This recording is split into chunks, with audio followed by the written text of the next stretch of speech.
Welcome to ZaranTech. This video on Snowflake Storage Architecture. I'll be walking you through the key aspects of how Snowflake stores and manages data. Let's start with a quick disclaimer. The materials in this video are provided for informational purposes only. It's your responsibility to comply with copyright laws. No part of this document may be reproduced without permission, except for fair use. Images from open sources are used for illustration only and cannot be used for promotional purposes without consent. Let's start with a brief overview of what we'll be covering today. First, we'll look at Snowflake's database storage and how it utilizes stages. Next, we'll discuss Snowflake's data tables, both logical and physical structures.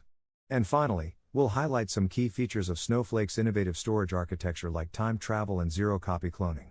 Snowflake utilizes cloud-optimized storage to provide fast access to large amounts of data.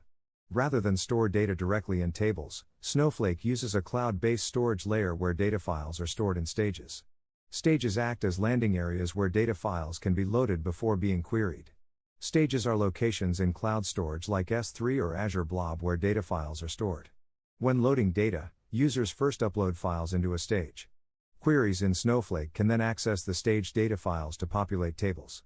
Stages give Snowflake an efficient way to load large batches of data for analytics. To support loading lots of data quickly, Snowflake leverages stages as intermediate storage areas. Large data files are first loaded into stages, which act as staging areas. Queries can then efficiently grab data from stages to populate tables, rather than having to load data directly into tables. This separation of storage from compute is a key advantage of Snowflake's architecture. By decoupling table storage from querying, Snowflake can scale each part independently for faster analytics. For storing table data, Snowflake uses a scalable distributed storage system. Tables have both a logical and physical storage structure. Logically, tables consist of columns and rows, just like a traditional database table.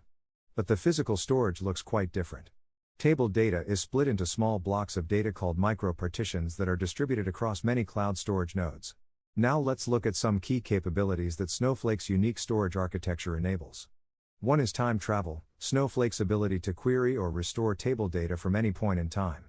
Because data is stored in micro-partitions, Snowflake can reconstruct table data as it existed at a past time. This makes it easy to go back to previous versions of data. Snowflake also uses zero-copy cloning to create data copies. When a table is cloned, the underlying storage blocks are reused rather than copying the data. This makes clones instantaneous and storage efficient. Let's recap the key things we learned about Snowflake storage. Stages provide intermediate storage areas for bulk data loading. Distributed micro-partitions store table data across nodes. Innovative features like time travel and zero-copy cloning. That wraps up this overview of Snowflake's architecture for storing and managing data efficiently in the cloud. Thank you for your time today. Please subscribe to our channel for more informative videos on Snowflake.